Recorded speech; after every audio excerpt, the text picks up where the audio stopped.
The opportunity to come out and talk to you all today. I am Ryan Heiniger.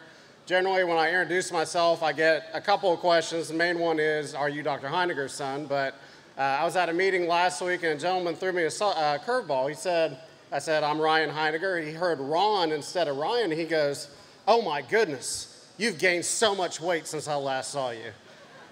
And I played along with it, and I said, well, sir, if you'd seen some of my corn and soybean plots, you'd have probably gained this weight too. So anyway, I appreciate the opportunity to talk to you. I got good news. I am the last speaker before lunch. I have bad news. There's still 30 minutes before lunch. So got a little bit to talk about, but I'm excited to talk to you all today about what we're doing on the official variety testing program, the things that we've changed to improve what we're bringing to you.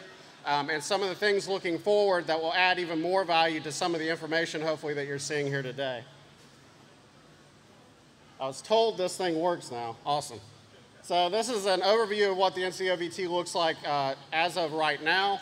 We're approximately 17,000 plots, 7 crops across 20 locations in North Carolina. This is the breakout of the crops that we're looking at right now. Over half of our plot load is soybeans. Which makes sense with the number of maturity groups, planting dates, and traits that we're looking at. But we also have a pretty significant effort in corn, wheat, and grain sorghum. And we're also looking at some other crops as they come online, whether that be malting barley, canola, industrial hemp, or potentially some pea work that we're going to be doing with Dr. Van here moving forward in the next couple of years. So what does that look like for our locations across the state? Well, you'll see I'm just going to forward through these with the hope that by the time I get done forwarding, they get to the end. We got a pretty good coverage across the state for all of our crops. One of my focuses when I put locations out in the state is that we get a good equal location distribution across our 3 major growing areas, that being the Piedmont, the Coastal Plain, and the Blacklands. And as you can see, we're well represented across all crops here in the Blacklands, as far as any kind of the major or the minor crops that we're looking at. And what's really proud point for me is not only are we doing a lot on research stations, but we're also getting on a lot of your grower ground. So you can see some of the small plot work that we're doing with some of these varieties and hybrids.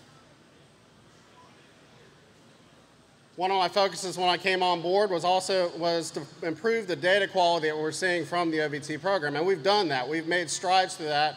When you're looking at data quality, one measure is coefficient of variation. The higher this number is, the more variable your data is. We've made strides to lower that this past year, and we've also made strides in lowering the number of loss trials, the loss data that we can get to you. So we're getting you a better data set and a more complete data set. And a lot of the reason behind this, you kind of see it here when I have this call out for Dad's planter for using for corn, is that we've improved and started to change out some of the older equipment we're using for the small plot work.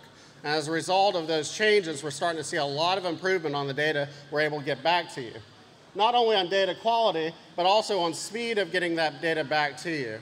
I remember before coming on board, I worked with Syngenta for 10 years. The very last year I was with Syngenta, it took about 2 months for me to get small grains data out of the OVT. Well, we vastly improved that this last year. That only took a week. Last year, I think we're around 10 days this year as far as getting it out on the website.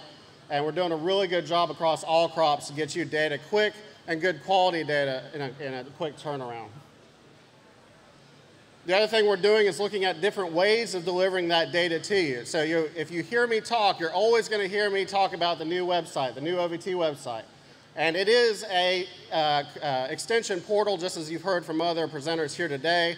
But we're lucky enough that we've been able to use our old website, www.ncovt.com.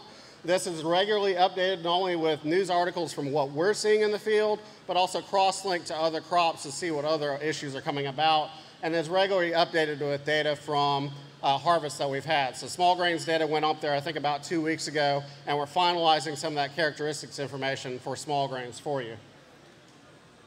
So not only do we have the website, but we have different ways of looking at it on the website. We have a web page view. You'll notice that these lines here are in red for corn and for soybeans, and we're starting this for small grains this year. We're linking those variety or hybrid names to the tech sheets from the companies that enter those lines.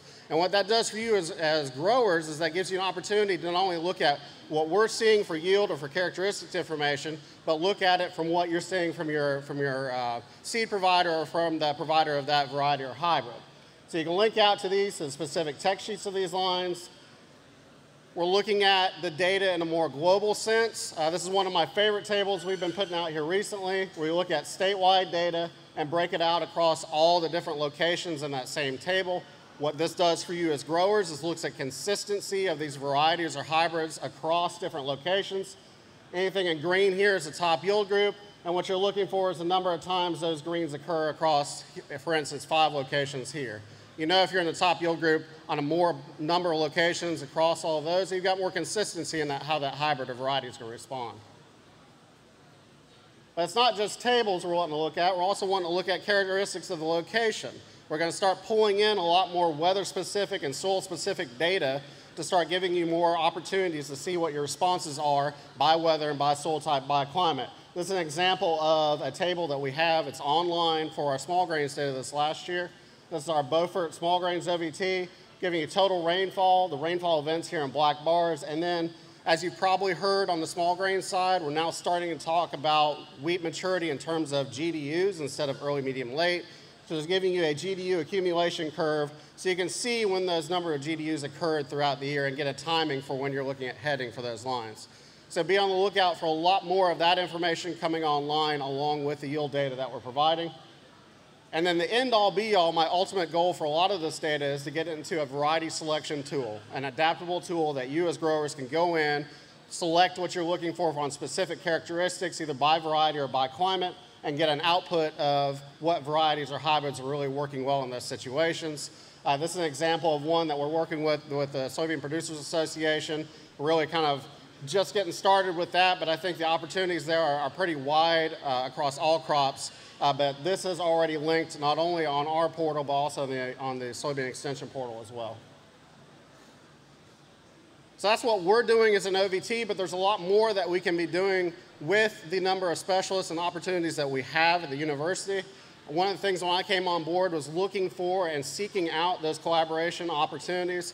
We started kind of running before walking with the small grains group. We're fully integrated with Dr. Post and her group. And that's allowed us to leverage a lot of what funds we have as a group, with a lot of funds that she has as a group, to not only do some of these equipment replacements, but also to support each other out in the field. This is my favorite number here. Back in 2017, they were only able to execute on 20 small grains trials. By integrating and pulling those resources together, we got that up to almost 100 this last year. Now, we're not going to stay at 100. We'll probably come down a little bit from that, but that shows the amount of work, the amount of potential data that we can get back to you as growers just by working together and pooling resources. Not only that, but the amount of equipment and other things that we can do together. And if you all saw us rolling around, you probably saw both combines. We bought a combine as an OVT program, so both ours and the small grains combines rolling around picking plots throughout the state. You're going to see a lot more of this, not only in small grains, but in corn and hopefully in soybeans as well moving forward. And this is kind of what it looks like. It's really hard to see, but this is what it looks like in a field level. This is our small plot tests at Union County. You would think that this is all OVT, but it's not. The OVT tests are just these left 2 strips here. The rest of these are the small grain tests that we're able to put out and support with the small grains group. So that's the power of the type of collaboration and integration that we're trying to do at NC State with the OVT program. And this is some examples of what that looks like outside of small grains. A couple things I want to highlight is we're doing some early maturity tests with Dr. Van, supporting some of that work that she is doing. We're supporting agent trainings. We're supporting some other nematode and other screens for soybeans as well. And we're looking at some other graduate programs that we're able to support, not only with Dr. Everett, but Dr. Thiessen. And then one thing we did do, make sure we did this past year, is I went to Dad and I said, if we're both in the same county, why are we planting in 2 separate locations? Let's get in the same location, let's pool our resources like we did with small grains, and let's see what that looks like. And it's gone great. At every location that we have an OVT, we have a Dr. Heiniger test, and we have resources and the ability to get really good data off those plots this year.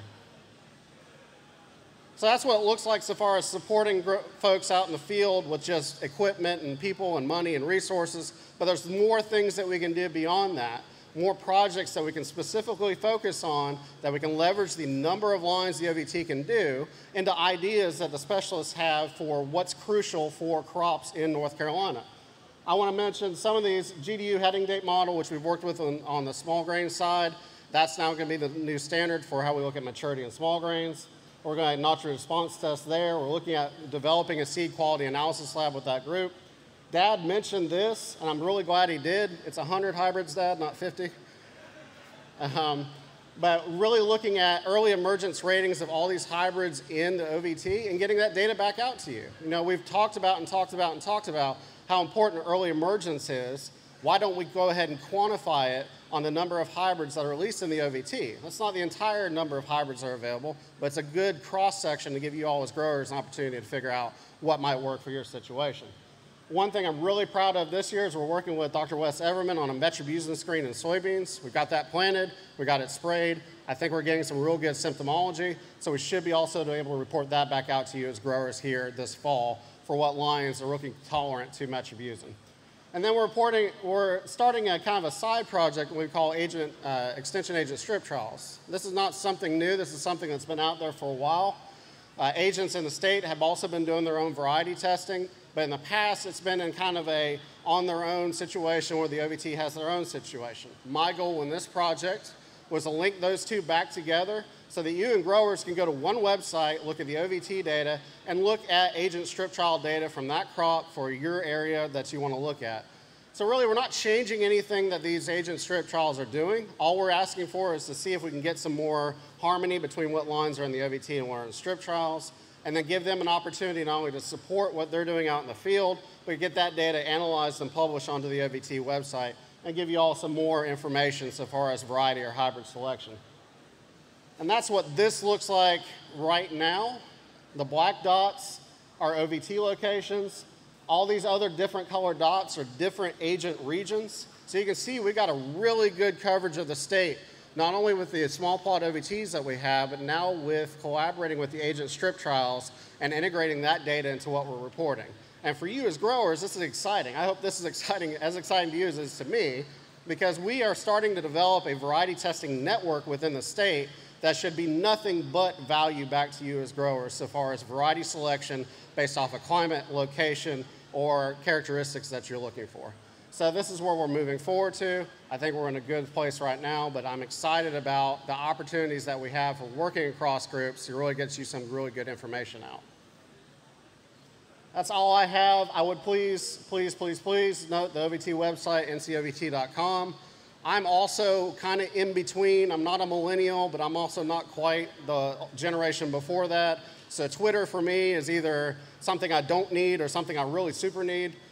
So I went ahead and just got Twitter at NCOVT. What you'll find is if you follow me there, you'll see a lot of real-time updates that I'm seeing out in the field. In fact, as I was uploading wheat data, I posted to that Twitter account, and people were commenting on the fact that it was midnight 1 a.m. and I shouldn't really be uploading data. So it gives you a good opportunity as growers, as sponsors, to see what's going on with the OVT and to get kind of a head up when that data is coming out. So please follow me there, and look forward to talking to you all afterwards. Thank you.